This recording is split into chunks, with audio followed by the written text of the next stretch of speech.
So hi and welcome to today's video. So today I'm going to be doing another one of my current favourite products videos. So if you are new to the channel, basically I'm doing a little bit of a series where I'm talking about my current favourites in each kind of category of car care. So the ones that I've done so far are wheels and wash products, so I'll pop a link in the description if you want to check those out and you've not seen them yet. But essentially what I'm doing is just talking about my favourite products in the categories and just explaining a little bit why I really like using them. So I'm going to crack on and get on to the first products, and the first one here is Garage Therapy Decontamination Shampoo, which I've got right back here. Now if you've watched probably any of my videos, to be honest, then you'll know that I do really absolutely love this product. And initially when I was looking into buying it, I thought, do you really need a decontamination shampoo? Like, what is the kind of purpose of it? And having used it, and the more I use it, the more I kind of find different ways of using it. So I have a video on some of the kind of alternative uses of it. Of course, I'm going to be talking primarily about ways to use it for decontamination. So what I really like to do is use it as a contact wash when I'm going to do any sort of decontamination on a car, or whether I'm planning on removing any kind of waxes and sealants behind. A good way of using it is applying it into a foam cannon, spraying it all over the car. This is sort of after it's been properly washed. And then going over it with a mitt. So you're going over clean paint at this point, but it essentially lifts off and helps to kind of remove any sort of wax and sealants that are left behind. Of course, it's going to depend on how fresh the protection is. It's not an absolute miracle product, but it does do a really good job from my experience. Like I said, you can use it at the start of the decon process to sort of accelerate that and to kind of get started with it, rather than just using a normal shampoo that's not really going to add anything. But what I like about this is it's not a replacement for cleaning. I want to be clear about that. It isn't at all. But used sort of periodically, it can help to reduce the frequency at which you need to clay the car. So I've had this product for quite a while now, sort of leading up to a year, I think, that I've had it. And I've used it, I think, 4 times on my own car at this point.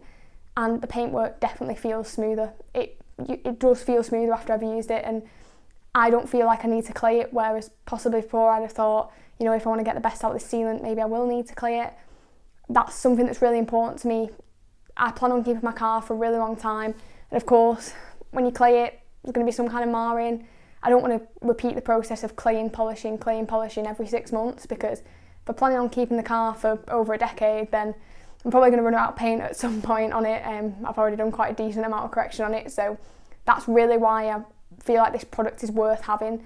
So the next product on the list is my iron fallout remover of choice, and that is Built Hammer Corosol. Now I'll be honest, I've not tried an absolute ton of iron fallout removers. I've probably tried maybe 7, I think, probably a reasonable amount, but not tried millions of them. However, this is the one that I'll be purchasing again when I eventually run out of them all, because there's 2 things that I really like about this, and one is it's really good value for money. It doesn't get much cheaper than it in terms of iron fallout removers. It is a 1 litre bottle, slightly more expensive than most 500ml variants that you'll find out there, but generally, because it's a 1 litre bottle, you're getting a little bit better value for money. And also it is just really fast reacting. There's no arguing with it. When you spray it on, it does seem to react a lot quicker than other ones that I've tried.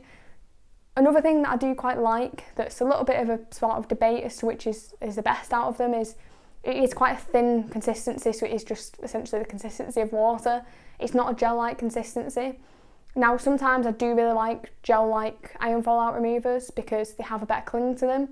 However, if I'm doing a full decon on the paint in particular, where I kind of want to cover the whole area without using so much product, I find that goes across the panel a bit easier. If you sort of spritz across the panel sort of sideways, that sort of goes, it has more coverage essentially than a gel-like product. So again, kind of helps with that value for money.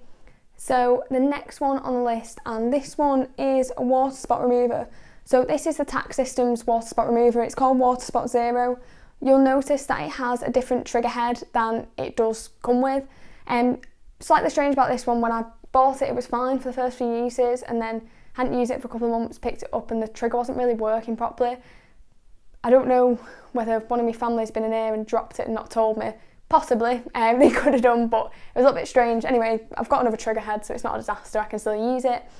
But the reason I'm using this at the moment, and generally I didn't have a water spot remover for a long time of kind of being into this, is I really like it for glass. For paintwork, I don't really tend to use it as much. However, for glass, I find that this is really, really brilliant at getting rid of those really sort of, I don't know whether the chemical stains on the glass from potentially things like snow foam and maybe even the windscreen washer and stuff like that, but it just gets rid of all the gunk that claying and using the Decon shampoo doesn't get rid of. Now, of course, you can polish the glass, you know, that's really going to give it that sort of ultimate deep clean. However, when I'm applying a sealant to, say, my family's and friends' cars, I don't always have time to whack out the DA polisher and go and polish the glass. Whereas if I spray this on, you know, clay it and spray that on, wipe it off, I pretty much get the same results. I can't see a massive reason to polish it in those circumstances when this just does a really, really great job. So that's the reason why I really like that product at the moment. I've not tried any of the water spot removers, so I can't say that this is, you know, the best water spot remover on the market. I have no idea, but in terms of doing the job for me, it did exactly that, and when I run out, I'm probably just going to buy the same one. So next we'll move on to the physical decon process. So obviously here talking about claying. Now, I'm a fan of clay bars. My particular one of choice is this one by Built Hamber, another Built Hamber product, and this is their soft clay. Now, the reason that I prefer the soft clay is, again, like I said, reducing the risk of marring on my car is paramount, basically.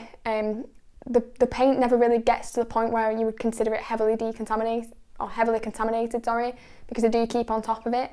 So using anything more aggressive than a soft clay just doesn't really make any sense to me. It's also reasonably potent. I've never had to go over an area twice with it, so I don't think that it lacks too much in terms of its ability to remove the contaminants. So I do really like that. One thing that's quite interesting about this is that it says you can use it with just water. Now, I've personally never been brave enough to do that, but what it does tell me is that it's a reasonably good one to use in terms of the safety, because most you would never use without any kind of lubricant. So the fact that you can use it with water is a good sign. Would I use it without any lubricants? No, I don't want to take the risk. However, it's a good thing to kind of know if you miss a bit with the lubricant, then it's not going to be a total disaster as it would with probably some other clays. Another thing that's good about it, again with the Built Hamber products, it's the good value for money. I'll be buying this again. I think this is it's either my second or third sort of tub of that. I just really like it. It works well and it suits the kind of needs I have. So in terms of the lubricant that I'm using for it, I'm using Optimum No Rinse. Now, of course, this is a waterless wash product. However, one of the most popular kind of alternative uses for it is a quick detailer or a clay lubricant. So in terms of the dilution ratio, it's generally recommended that you use something around a 1:64 ratio, so 1 part of this and 64 parts of water. I go a little bit lower, so around 1:32 I find is still economical, but does add that little bit more slip to the paintwork, so that's generally why I use it. The sort of slickness of the panel when I'm using this is better when I'm using O&R than when I'm using traditional car shampoos. Even the Decon shampoo, which is a very, very slick shampoo, I still find that using O&R has that benefits. It does help to reduce the risk of marring if you're using a good lubricant, so that's why I go for that one. Of course, using a dedicated lubricant as well is an option, but I find that this kind of has a balance between having really good value for money but just generally being very effective and a bit more effective than a traditional car shampoo. And finally, I did just want to mention towel and glue removers. Now, I kind of just wanted to put these in at the end because I haven't tried a million of them. In fact, I've only tried 2 of them and I actually can't decide which I like out of the 2 of them. I really can't tell. So we've got here the Squid ink one, and we've got also the glue and towel remover by Carchem. Both work really well. There's not too much to say about them.